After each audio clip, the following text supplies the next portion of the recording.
큰 영광 중에 계신 주 나 찬송합니다.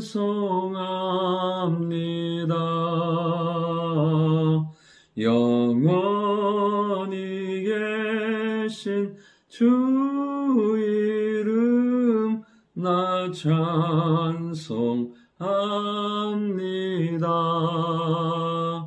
아멘. 하나님 말씀 사도행전 19장 21절부터 31절까지의 말씀입니다. 사도 바울의 에베소의 사역을 통해서 하나님의 사람들이 그리고 그 지역에 사는 모든 사람들이 주의 말씀을 듣게 되는 일이 일어납니다. 이처럼 말씀의 영향력, 말씀의 파장이 일어나니까 구원의 역사, 회복의 역사도 동시에 일어나는 것을 보게 됩니다. 오늘도 우리의 삶이 말씀의 영향력, 성령의 인도 따라 사는 축복의 하루 될 수 있기를 원합니다. 오늘 본문 통해서 첫 번째는 하나님께서 주시는 비전대로 살아야 한다는 것입니다. 이제 그 에베소 사역이 2년 이상의 그 사역을 통해서 많은 열매를 거두고 하나님의 역사를 경험한 바울의 고백이 무엇이냐면 21절에 보면 이 일이 있은 후에 바울이 마게도냐와 아가야를 거쳐 예루살렘을 가기로 작정하여 이르되 내가 거기 있다가 후에 로마도 보아야 하리라 하고. 그럼 그렇습니다.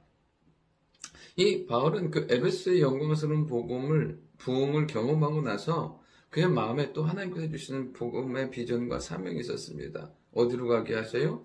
마게도냐, 아가야, 그리고 예루살렘. 그리고 궁극적으로는 어디까지? 로마까지 가서 복음을 전하기를 원한다는 것입니다. 하나님의 성령이 주의 역사가 일어나니까 끊임없이 그의 삶을 이끌고 인도해 가는 것을 보게 됩니다.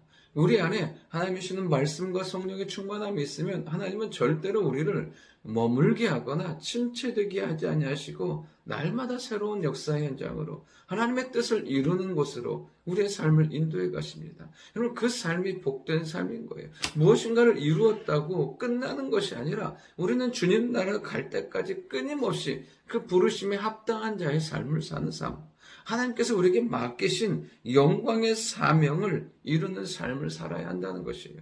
언제까지? 주님 나라 가는 그 순간까지 각자에게 부여된, 각자에게 맡겨진, 각자에게 허락하신 사명과 부르심의 목적이 있다는 것입니다. 그 부르심의 목적이 끝까지 이루어지고 그것들을 끝까지 이루는 우리 모두가 될 수 있기를 원합니다. 두 번째로 살펴볼 것은 복음은 우상과 죄를 무너뜨린다는 것입니다. 이때입니다. 그러니까 이런 일이 동시에 일어나는 거예요. 이때에 어떤 일이 생기냐면 이제 에베소에 큰 소송이 있어요. 소동이 일어나요. 근데 그 주체가 누구냐면 데메드리오라는 은장세계예요.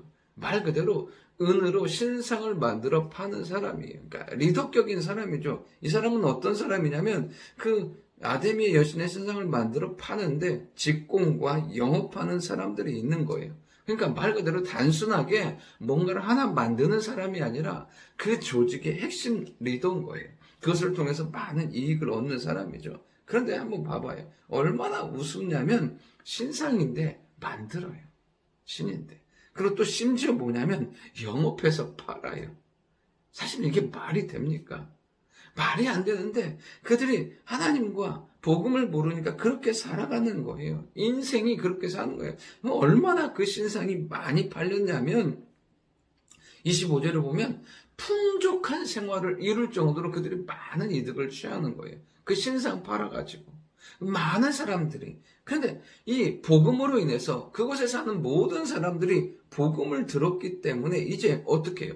점점 그 신상의 매출이 줄어드는 거예요. 어제 말씀처럼 그 은을 만드는 사람들이 다 책을 태웠는데 5만이나 될 정도의, 은 5만이나 될 정도의 어마어마한 양의 책을 태우고 회심하고 결단하는 역사가 일어나게 되는 것을 보게 됩니다.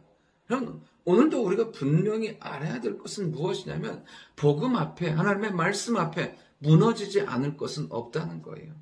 인간의 얄팍한 계략과 상술과 인간이 만들어낸 모든 것들은 무너지고 오직 하나님의 영광과 복음의 능력만이 서게 될 줄 믿습니다.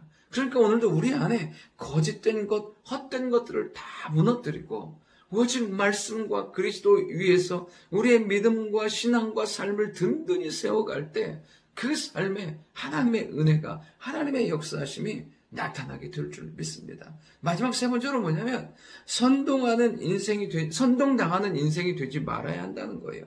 여기 데메드리오가요, 직공들과 영업하는 사람들을 모아서 선동해요.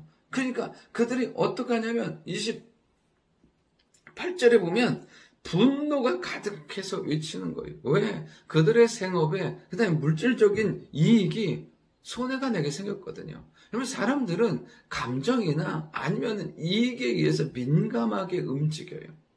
내 감정이 상하거나 내 이익이 상할 때 민감하게 반응하는 것을 보게 돼요. 그리고 선동당해요. 그렇게 움직여요. 중요한 건 무엇이냐면 우리는 구분해야 된다는 거예요. 이익이나 내 감정이 아니라 이것이 하나님의 뜻인가, 하나님의 영광과 복음에 합당한 삶인가를 구분하고 나서 그것이 하나님의 뜻이라면, 그것이 복음의 영광을 위한 것이라면 기꺼이 대가를 지불하며 나아가는 삶이 되어야 한다는 거예요. 여러분, 선동당하는 인생이 아니라 복음과 주의 영광을 위해서 대가를 지불하는 삶을 살아갈 때 그 삶 가운데 하나님의 아름다운 은혜와 역사가 일어나게 될 줄 믿습니다. 오늘 보면 바울 대신에 고난을 당하는 사람들이 있어요. 가이오, 아리스다고. 바울과 함께 했다는 이유만으로 고난을 당해요. 기꺼이 그것을 고난을 당해요. 바울도 이들을 가이오와 아리스다고를 회당에 끌고 가니까, 연극장으로 끌려가니까 바울도 들어가려고 해요. 근데 바울을 제지하는 사람이 있어요. 제자들과 그의 친구된 관원이 제지하면서 그를 보호하는 것을 보게 돼요. 왜요? 단순하게 여기서 끝날 문제가 아니라 바울의 생이 끊임없이 이어져야 되기 때문에 그를 보호하면서 더 큰 하나님의 영광 가운데 이끌어가는 것을 보게 돼요.